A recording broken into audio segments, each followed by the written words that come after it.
الحمد لله رب العالمين وصلى الله وسلم على رسوله الكريم ونبيه الأمين وعلى آله وأصحابه أجمعين أما بعد. کبھی کبھی ایسا ہوتا ہے کہ مسلمان ایک مستحق کو تحقیق کرنے کے بعد، معلومات حاصل کرنے کے بعد اور مستحق کا بیک گراؤنڈ چیک کرنے کے بعد جب اس کو یقین ہو جاتا ہے کہ یہ واقعی مستحق ہے اور زکوٰۃ کا حقدار ہے تو اس کو زکوٰۃ دے دی جاتی ہے. لیکن کچھ عرصے بعد یہ پتہ چلتا ہے کہ وہ حقیقت میں زکوٰۃ کا مستحق نہیں تھا، یا تو اس کو خود یہ بات معلوم نہیں تھی کہ اس کی ملکیت میں جو مال ہے وہ نصاب کے برابر ہے، اور یا پھر اس نے دھوکہ دہی سے کام لیا یا کسی اور وجہ سے نہیں بتایا. ایسی صورت میں علامہ ابن عابدین رحمۃ اللہ علیہ فتاوی شامی میں فرماتے ہیں کہ زکوٰۃ ادا کرنے کے بعد پتہ چلے تو زکوٰۃ ادا ہو گئی ہے اور دوبارہ زکوٰۃ ادا کرنے کی ضرورت نہیں ہے. البتہ جس نے زکوٰۃ لی ہے اس کے اوپر شرعی لحاظ سے یہ لازم ہے کہ اس کو پتہ چل جائے کہ میں مستحق نہیں اور مجھے زکوٰۃ دی گئی ہے تو پہلی فرصت میں وہ زکوٰۃ واپس کرے، اور جب زکوٰۃ واپس ہو جائے گی تو پھر وہ مستحق کو ادا کی جائے گی. اسی طرح علماء کرام نے یہ بھی بیان فرمایا ہے کہ زکوٰۃ ایک فقیر کو، ایک مستحق کو کتنی دی جائے. اس کا بہتر طریقہ یہ ہے کہ جس جگہ ہم رہتے ہیں، جس علاقے میں مسلمانوں کی آبادی ہے، اس علاقے کے لحاظ سے وہاں کی ضروریات مختلف ہوتی ہیں. مثلا کراچی میں رہنے والا ایک مستحق، اس کے خرچے اور اس کی ضروریات اور طرح کی ہیں، اور گلگت کے پہاڑوں میں رہنے والا ایک مستحق، اس کی ضروریات اور خرچے وہ یقیناً مختلف ہیں. تو زکوٰۃ میں یہ دیکھا جائے کہ جو مستحق اور فقیر ہے اس کو اس قدر مال دیا جائے کہ اس سے اس کی ضروریات اور خاص طور پہ آنے والے مواقع، مثلا ابھی رمضان المبارک کا مہینہ ہے، پھر اس کے بعد عید الفطر ہے، تو اس قسم کی چیزوں میں وہ اس کی حاجت کو پورا کرنے کے لیے کافی ہو، اور اس کے ساتھ ساتھ وہ نصاب سے کم ہو. اتنا زیادہ کسی کو نہ دے دیا جائے کہ وہ صاحب نصاب بن جائے. علماء کرام نے اس کو اغنا کہا ہے، اور اغنا کو مکروہ کہتے ہیں، یعنی کسی فقیر کو زکوٰۃ میں اتنا مال دے دینا، اتنا زیادہ دے دینا کہ وہ فقیر سے اچانک صاحب نصاب بن جائے اور سال گزرنے کے بعد اس پہ بھی زکوٰۃ فرض ہو جائے. اس عمل کو علماء نے مکروہ قرار دیا ہے.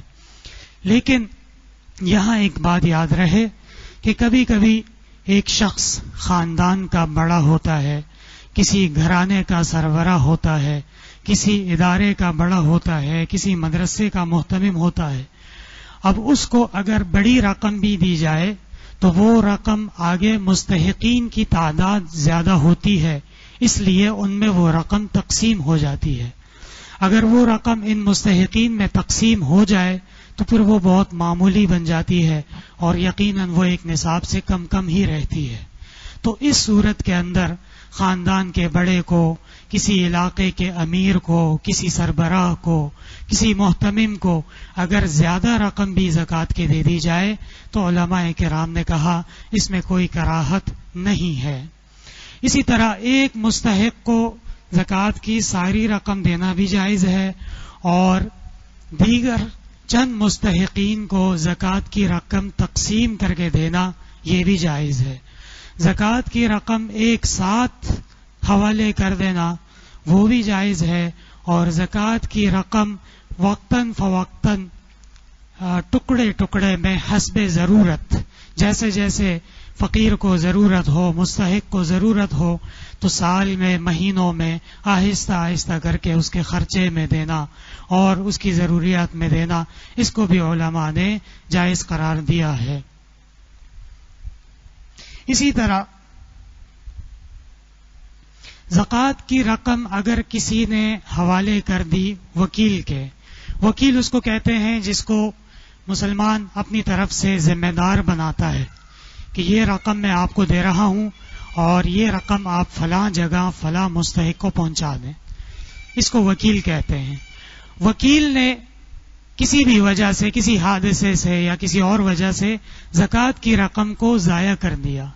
علماء کرام نے فرمایا، خاص طور پہ علامہ ابن عابدین رحمۃ اللہ علیہ نے، ایسی صورت میں زکوٰۃ ادا نہیں ہوگی جب تک کہ وہ مستحق کو نہیں پہنچی.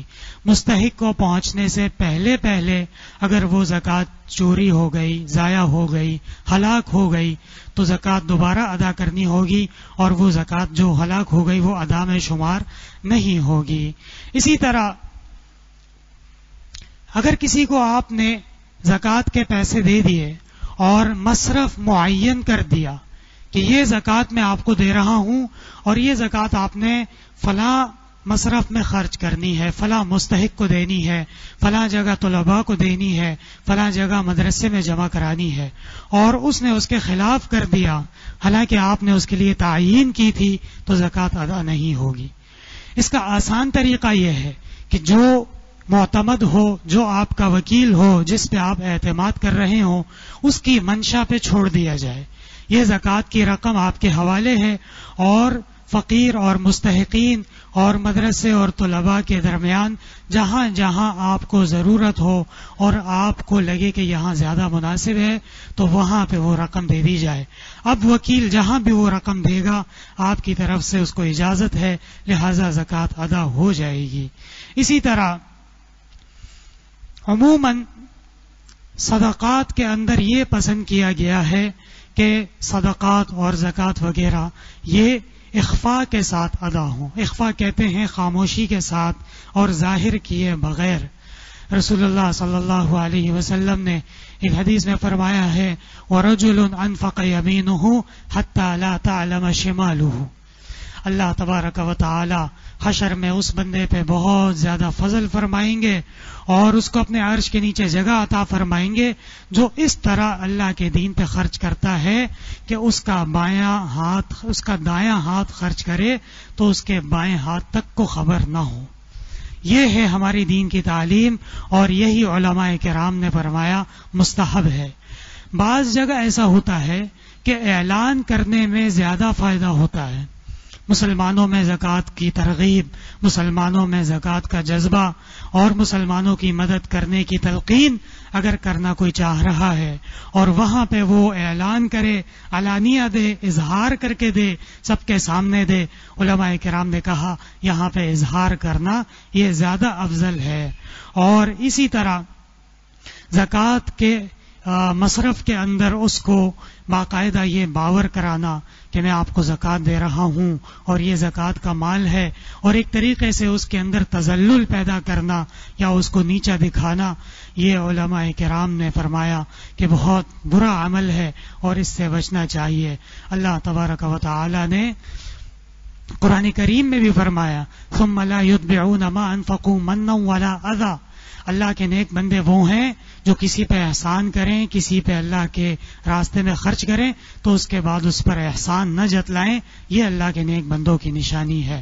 یہ زکوٰۃ کے کچھ آداب اور زکوٰۃ کے کچھ مسائل الحمدللہ بیان ہو گئے. اب مستحقین کی تفصیل کچھ باقی ہے، انشاءاللہ تعالی وہ بھی بیان ہوگی.